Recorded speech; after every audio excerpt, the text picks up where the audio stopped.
ഇത് മാസ് മോട്ടോഴ്സിൽ നിന്നാണ് നമ്മുടെ ഹീറോൻ്റെ ഗ്ലാമർ വണ്ടി എൻജിൻ വർക്കായിട്ട് ചെയ്തിരുന്നതാണ്. അപ്പോൾ അതിൻ്റെ സിലിണ്ടർ പിസ്റ്റണൊക്കെ മാറ്റി നമ്മൾ ഫുള്ളായിട്ട് എൻജിൻ വർക്ക് വാറണ്ടി 1 വർഷം വാറണ്ടിയിലാണ് എൻജിൻ വർക്ക് ചെയ്തേക്കണേ. അതിൻ്റെ ഗിയർ വീലുകളടക്കം, അതായത് 3 ഗിയർ വീലുകളുണ്ട്, 3 സെറ്റ് ഗിയർ വീല്, അതായത് സെക്കൻഡ്, തേർഡ് ഫോർത്താണ് കൂടുതലായിട്ട് കാണിച്ചെങ്കിൽ കൂടി സെക്കൻഡിൻ്റെയിലും തേമാനം ഉള്ളതുകൊണ്ട് അതടക്കം നമ്മൾ ചേഞ്ച് ചെയ്തിട്ടുണ്ട് കേട്ടോ. പിന്നെ cylinder piston, cam chain, timing chain items, clutch ഡിസ്കുമായി ബന്ധപ്പെട്ട ക്ലച്ച് ഡിസ്ക് പ്ലേറ്റ് അതിനോടനുബന്ധിച്ച് വന്ന items, gasket with oil seal, അങ്ങനെ ഡീറ്റെയിൽ ആയിട്ട് എല്ലാ ഭാഗത്തും നമ്മൾ ചെയ്തിട്ടുണ്ട്. പിന്നെ അതിന് പുറമെ വന്നൊരു ഐറ്റമാണ് സെൽഫ് മോട്ടർ ഓൾറെഡി കംപ്ലയിൻ്റ് ആയിരുന്നു, നമ്മളേക്ക് മുമ്പേ കംപ്ലയിൻറ്റ് പറഞ്ഞേക്കുന്ന കേസാണ്. അപ്പോൾ കൂട്ടത്തിൽ കൂടെ അതും കൂടി ചെയ്തപ്പോൾ അതും കൂടി ചെയ്തു എന്നുള്ളൂ. അപ്പോൾ നമ്മൾ ശ്രദ്ധിക്കേണ്ട കേസ് എന്ന് വെച്ചാൽ നമുക്ക് ഇപ്പോൾ 98,000 കിലോമീറ്റർ ഓടിയേക്കുന്ന വണ്ടിയാണ്. വാഹനം 98,000 കിലോമീറ്റർ ഇപ്പോൾ ഓടിയിട്ടുണ്ട്.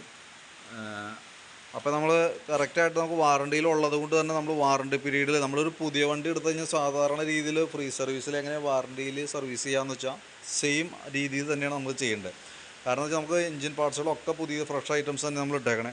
അപ്പോൾ അതുകൊണ്ട് തന്നെ നമ്മൾ ആദ്യത്തെ ഒരു മാസം അല്ലെങ്കിൽ ഒരു 1000 കിലോമീറ്റർ ആദ്യം കിലോമീറ്റർ ബേസിലാണ് ഓട്ടം കൂടുതലാണെങ്കിൽ കിലോമീറ്റർ വരുള്ളൂ. ഇപ്പം നമുക്കുള്ളത് 98,526 അപ്പോൾ 99,500 ഒന്നുമല്ല 99,500 കിലോമീറ്ററിൽ ഓയിലും മാറ്റി ഓയിൽ ഫിൽറ്റർ കാര്യങ്ങളൊക്കെ ചേഞ്ച് ചെയ്യാനായിട്ട് കൊണ്ടുവരണം. അത് നമുക്ക് നിർബന്ധമായിട്ട് ചെയ്യേണ്ട കേസാണ്.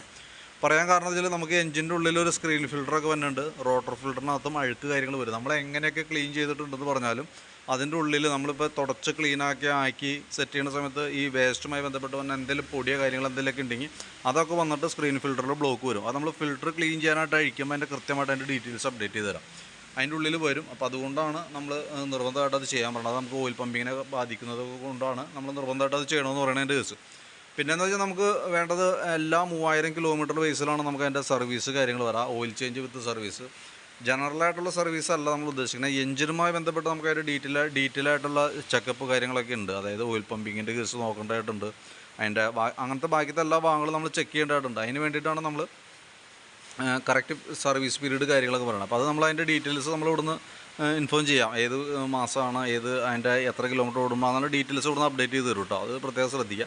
പിന്നെ അതേപോലെ തന്നെ നമുക്കതിന് ചെയ്തേക്കണ നമുക്ക് ഓൾറെഡി വാറണ്ടിയിലുള്ളത് കൊണ്ട് തന്നെ നമ്മൾ ആ ചെയ്തേക്കണ ഡേറ്റ് ഒക്കെ ഇവിടെ മെൻഷൻ ചെയ്തിട്ടുണ്ട് കൃത്യമായിട്ട്. അപ്പോൾ അത് കൃത്യമായിട്ട് നോക്കാം. കാരണം നമുക്ക് സർവീസ് കാര്യങ്ങളൊക്കെ കറക്റ്റ് ആണെങ്കിലാണ് ബൈ ചാൻസ് എന്തെങ്കിലും ഒരു വാറണ്ടി സംബന്ധമായിട്ടൊരു കംപ്ലയിൻറ്റ് വന്നാൽ നമുക്കതൊരു ക്ലെയിം ചെയ്യാനായിട്ട് പറ്റുള്ളൂ.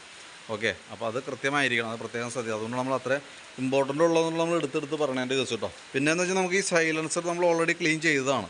അതിൻ്റെ ഉള്ളിൽ അത്യാവശ്യം അതിൻ്റെ ഈ കറക്റ്റ് ഇത് ഇവിടെ വരുന്ന കാത്തലിക് കൺവെർട്ടർ എന്ന് പറഞ്ഞൊരു ചേമ്പർ യൂണിറ്റ് ഉണ്ട്.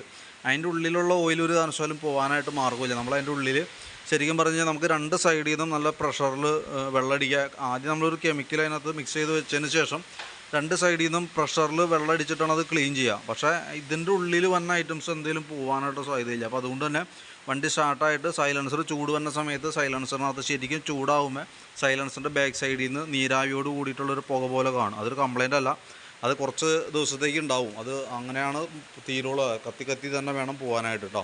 അതൊരു കംപ്ലയിൻ്റ് ആയിട്ട് കൂട്ടണ്ട, അത് നിലവിൽ അങ്ങനെയാണ്. പിന്നെ ഫസ്റ്റ് സർവീസിൽ തന്നെ വരുമ്പോൾ നമ്മളതിൻ്റെ ടൈമിങ്ങിൻ്റെ കാര്യങ്ങൾ, അതേ വാൽവ് ക്ലിയറൻസ് എന്തെങ്കിലും ചെയ്യണമെങ്കിൽ അത് ചെയ്യാനുണ്ട്. പിന്നെ അതേപോലെ തന്നെ കാർബറേറ്റർ ട്യൂണിങ് കാര്യങ്ങളൊക്കെ നമുക്ക് അതിനകത്ത് വരുന്നുണ്ട്. അതിന് ശേഷമാണ് നമുക്ക് മൈലേജുമായി ബന്ധപ്പെട്ട് മൈലേജ് ചെക്കപ്പും കാര്യങ്ങളൊക്കെ ചെയ്യുന്നുണ്ടെങ്കിൽ അതുമായി ബന്ധപ്പെട്ട് നോക്കാൻ പറ്റുള്ളൂ കേട്ടോ. അത് പ്രത്യേകം ശ്രദ്ധിക്കണം. അപ്പോൾ വാറണ്ടി സർവീസ് കൃത്യമായിട്ട് ചെയ്യാനായിട്ട് ശ്രദ്ധിക്കണം. മൊത്തത്തിൽ 3 സർവീസാണ് വരാം. 3 സർവീസും ഒരു ഓയിൽ ചേഞ്ചും ഓയിൽ ഫിൽറ്റർ ക്ലീനിങ് കൂടിയിട്ട് വന്നെ. 3 സർവീസിലും ഓയിൽ ചേഞ്ച് നമുക്ക് വന്നുണ്ട്. 3000 കിലോമീറ്റർ കൂടും കേട്ടോ. അത് പ്രത്യേകം ശ്രദ്ധിക്കണം. ഓക്കെ, വർക്ക് കംപ്ലീറ്റ് ആയിട്ടുണ്ട്. അതിൻ്റെ ബില്ലും ഡീറ്റെയിൽസും ഓഫീസിൽ നിന്ന് കോൺടാക്ട് ചെയ്തോളൂ. ഓക്കെ.